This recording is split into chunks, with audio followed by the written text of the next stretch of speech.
चलिए कल हम लोग देखे थे पदार्थ की 3 अवस्था है ना, जिसमें हम लोग पढ़े थे ठोस।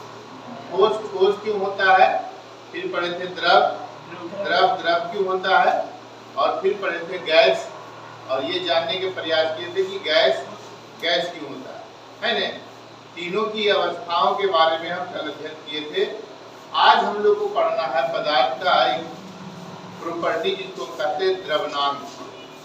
द्रवनांत शब्द का अगर संधि विच्छेद किया जाए तो आएगा द्रवन जोड़ अंग है ना, तब बनेगा वो द्रवनांत। तो द्रवन क्या है, पदार्थ की वैसी अवस्था जो द्रवित अवस्था में है ना। तो सारा पदार्थ तो द्रव अवस्था में नहीं है, कुछ पदार्थ ठोस अवस्था में है और कुछ पदार्थ गैसीय अवस्था में है। तो जो ठोस पदार्थ है उसको द्रव अवस्था में हम लाएंगे तो उसके लिए हमको कुछ प्रक्रिया अपनाना पड़ेगा। क्या अपनाना पड़ेगा, उसके अंतराण्विक बल को कमजोर करना पड़ेगा, क्योंकि ठोस अवस्था से पदार्थ द्रव अवस्था में तभी आएगा जब उसके अंतराण्विक बल को हम तोड़ेंगे। क्या बताए कि अंतराण्विक बल काफी प्रबल है इसलिए वो पदार्थ ठोस है, और जब उसके अंतराण्विक बल को हम तोड़ेंगे और तोड़कर कमजोर कर देंगे तो पदार्थ अपने आप धीरे धीरे ठोस से द्रव में परिवर्तित होते जाएगा।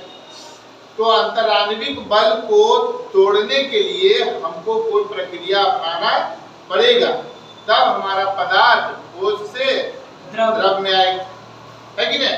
तो अंतराण्विक बल को तोड़ने का सबसे अच्छा उपाय है उसको गर्म कर दीजिए, सिंपल सा उपाय। जैसे जैसे गर्म कीजिएगा उसका अंतराण्विक बल टूटते जाएगा, पदार्थ हमारा ठोस अवस्था से द्रव अवस्था में आते जाएगा, है कि नहीं।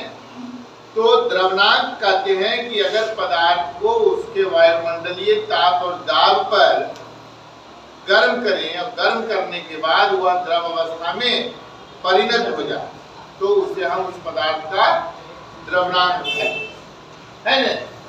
पदार्थ का क्या कहते हैं, द्रवनांत कहते हैं। समझ में आया। अब है कि हमारे प्रकृति में कई प्रकार के पदार्थ हैं, सबकी प्रकृति अलग अलग है कि नहीं। जैसे हम लोहा देखते हैं, लोहा को कंपेयर करते हैं हम उसी के जैसा एक और ठोस पदार्थ है एल्युमिनियम। लोहा भी ठोस है, एल्युमिनियम भी, लेकिन दोनों की प्रकृति अलग अलग। जहाँ लोहा ज्यादा कठोर है एल्युमिनियम थोड़ा उससे कम कठोर है। तो दोनों को द्रवित अवस्था में लाने के लिए समान ताप तो देना नहीं पड़ेगा। जो ज्यादा हार्ड है उसको ज्यादा हार्ड ताप देना पड़ेगा, जो सॉफ्ट है उसको कम ताप देना पड़ेगा, है कि नहीं। बात में आ रहा है। तो हमारे पदार्थ की प्रकृति के आधार पर उसका द्रवनांत जो है वो मापा जाता है, तोला जाता है, उसको समझा जाता है। तो द्रवनांत को प्रभावित करने वाले 2 कारक। पहला कारक हम लिखे हैं दाब, है ना। अब तुम्ही से पूछते अगर तुमको खड़ा होना तो तुम अपना बल लगाओ, अपना ताकत लगाओ, खड़ा हो जाओ। बिना ताकत लगाए खड़ा हो जाओ, ताकत लगाओ। और ऊपर से हम तुमको दाबे तो तुमको ताकत ज्यादा लगाना पड़ेगा कि कम ज्यादा। तो बेचारा कोई भी बेवकूफ आदमी भी बोल दे कि अगर तुम बैठे हुए हो तुमको दाबे हुए खड़ा हो तो तुमको अपना ताकत लगाना पड़ेगा कि।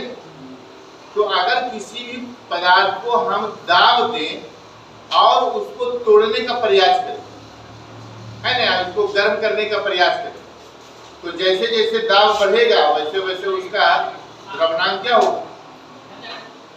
द्रवनांत मतलब द्रव अवस्था में लाने की प्रवृत्ति क्या होगा, बढ़ेगा। अगर हम दाब देंगे तो दाबने के बाद तो ऑटोमेटिकली उसका इंटरमोलिकुलर फोर्स अपने आप क्या होगा, क्लोज हो जाएगा, क्लोज होगा। और जब क्लोज होगा हम उसको क्या करना चाह रहे हैं, हम खोलना चाह रहे हैं, उसको फैलाना चाह रहे हैं, लेकिन हम उसको ऊपर से क्या किए, कंप्रेस कर दिए, दाब दिए। तो जितना हम दाबेंगे उतना ज्यादा हम उसको फैलाने के लिए अंदर से बल लगाएंगे। तो दाब बढ़ेगा तो उसका द्रवनांत भी क्या होगा। बात क्लियर हुआ। जैसे तुमको हम दाब दे और कहें खड़ा हो, तो खड़ा होने के लिए तुमको बल ज्यादा लगाना पड़ेगा कि हमारे दाब के बल के विपरीत तुमको एक और एक्स्ट्रा बल लगाना पड़ेगा, तब तुम जाके खड़ा हो। अपने बल के हिसाब से, अपने खड़ा होने के हिसाब से जो बल लगा रहे थे उस बल से भी एक्स्ट्रा बल लगाना पड़ेगा, तब जाके तुम खड़ा हो। कब? जब हम तुमको दाबेंगे तब। उसी प्रकार से अगर हम पदार्थ को दाब दिए तो पदार्थ को हम दाबे तो उसका अंतरांगुलिक बल को क्लोज कर दिए। अब उस अंतरांगुलिक बल को हमको तोड़ना है, तो तोड़ने के लिए हमको बल क्या करना पड़ेगा? ज्यादा लगाना पड़ेगा। तब हम ज्यादा बल लगाएंगे तब हमारा जाकर वो द्रवित अवस्था में आएगा। यानी दाब बढ़ाने से पदार्थ का द्रव्यमान का मान बढ़ता। क्लियर हुआ? दूसरा है अशुद्धियां। तुम जानते हो कि हर एक प्रकार के पदार्थ में अगर अशुद्धि डाल दें, सपोज करो ऐसा पानी, तो पानी तुम जानते हो कि द्रवित अवस्था में आने के लिए अगर हमारा पानी शुद्ध अवस्था में है तो 15 डिग्री 18 डिग्री पर वो द्रवित अवस्था में आ जाएगा। ऐसे तो पदार्थ, पानी जो पदार्थ है उसकी तीनों अवस्थाएं होती हैं। पानी ठोस अवस्था में भी है बर्फ के रूप में, द्रव अवस्था में है पानी के रूप में, अब वेपर अवस्था में भी है हमारा वाष्प के रूप में, है कि नहीं? लेकिन अगर हमको ठोस से लाना है द्रव में, तो ठोस अवस्था में पानी 0 डिग्री से 4 डिग्री सेल्सियस के बीच रहेगा।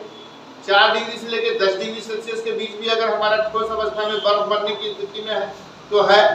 लेकिन अगर 20 डिग्री टेम्परेचर पर हम ले जाएंगे तो क्या हो जाएगा? द्रव अवस्था में आ जाएगा। अब बर्फ को हम 20 डिग्री सेल्सियस में ले जाने के पहले उसमें हम बहुत सारा बालू मिला दें, ठीक है? बालू मिला दिए और बालू को हम गर्म कर दिए। मान लो कि हम कोई पॉट लिए, ये इसमें हमारा बर्फ जमा हुआ है, बर्फ जमा हुआ, अब इसमें हम बालू के कण भी मिलाए हुए हैं और नीचे से हम क्या कर रहे हैं?